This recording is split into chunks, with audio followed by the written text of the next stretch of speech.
I'm back with some more AI art styles you can add to the end of your prompt separated by a comma when using Midjourney or any AI art platform.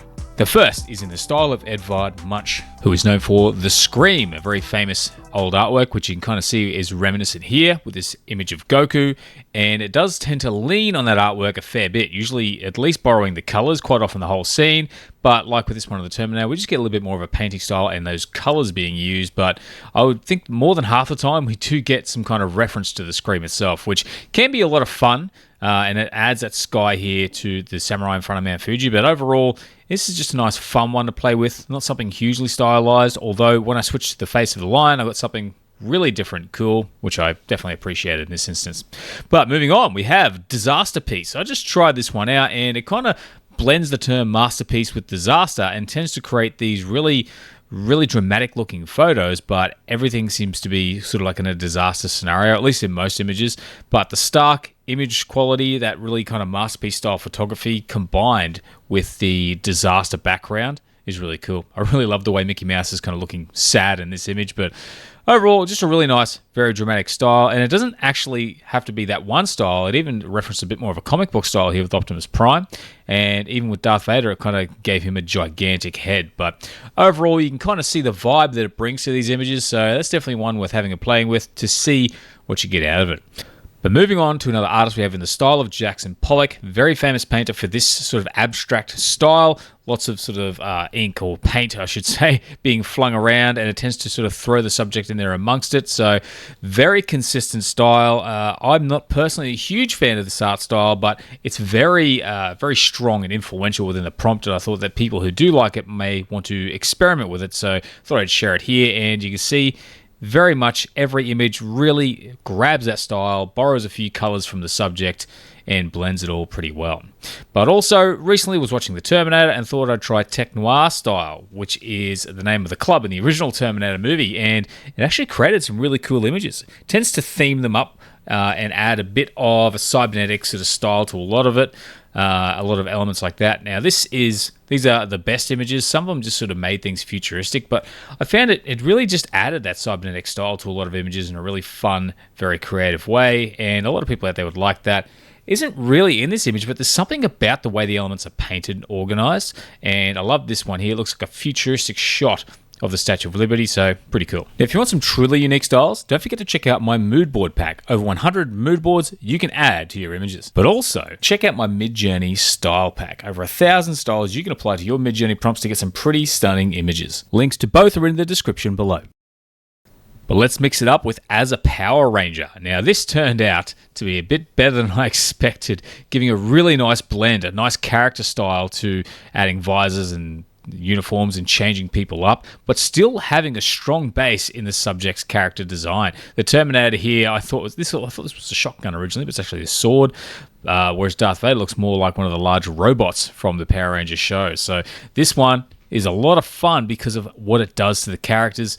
It definitely takes these characters who are more serious and makes them a little bit more sort of funny. Because Power Rangers being such an animated sort of like action series for kids, live action but very animated movements, and I love the way it just sort of really changes up a lot of these characters. But the last one being the lion's face, I love the way the lion looks almost like something out of a different kind of movie altogether. But moving on, we have Glitchy Red Analog Dot Matrix Display. This adds a red tint dot matrix display with a glitchy feel to all your images. Now, you could substitute the color red for pretty much any color. Dot matrix on its own didn't look too bad, but adding in glitchy just added that level of kind of like almost creepiness to it. It made Optimus Prime look rather evil here with the red eyes, and Darth Maul fits in perfectly with his red coloring. But overall, I just love the effect it has. Very modern, almost sort of like horror-like Matrix style, but with red instead of green. But moving on, we have PlayStation game graphics. Now, there's nothing particularly outstanding about this. It's more the fact that it tends to render things like a kind of game cinematic. Everything has that clean, crisp 3D style to it. Reminds me a lot of Unreal Engine. But if you like this style of graphic, it tends to lean more into the serious side of things because a lot of PlayStation games are quite serious. Adding in little details like the rope on Goku there, and highly textured detail, very, very sharp imagery.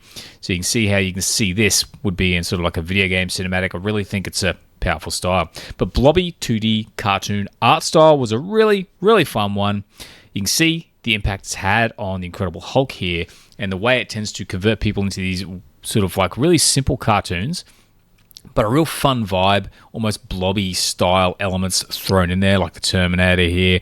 It can have a lot of fun, and it has a lot of variety in the way it sort of forms the characters. The style is consistent, but what it actually does to transform the characters does change from image to image. This one of Optimus Prime I thought was quite funny. Didn't actually add blobs to it, but still looked pretty cool, whereas the Statue of Liberty looks like it's melting and panicking in the process. And Mickey Mouse just doesn't look quite right, but I thought this one looked pretty funny.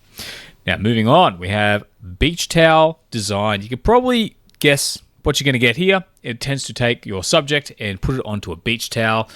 Quite often it just has the design, like, which is still a close-up of the towel here. Sometimes it actually has the design, but most of the time you do get a picture of a towel with the design on it. And I thought this was really cool, just something different.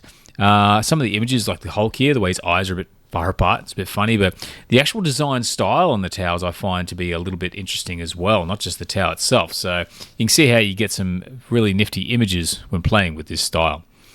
And now, style 10, we have lost footage.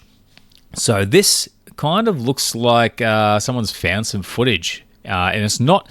This is probably one of the weaker styles in the sense that it doesn't always tend to ring true, but it does have that sort of footage feel to it. That old kind of like old-fashioned, real low-quality style footage, or like an old photograph. Like I said, it can be a little bit hit and miss, but it's definitely hit and miss, I should say. But it's definitely one worth playing with to see what results you get. But this week, I've got a bonus style which is inspired by Darth Vader. One of those obvious ones I don't think I ever really tried, but the way it adds Darth Vader elements to your characters makes it a lot of fun. I love the way Batman is kind of like half Batman, half Darth Vader here, and it tends to have that effect on a lot of the images. Goku is just simply wearing like a Darth Vader outfit, but looks kind of evil, but most of them have this effect. You get some weird element of Darth Vader thrown in. He's got a real short arm in this image.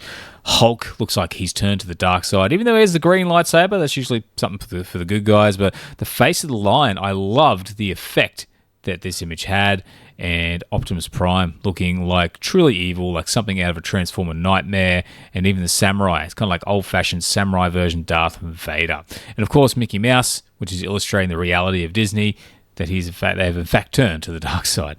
But otherwise, those are the styles for this week, guys. I hope you found that video entertaining. If you did, please consider giving it a like. Otherwise, hope to see you again soon. Thanks for watching, and have a great day.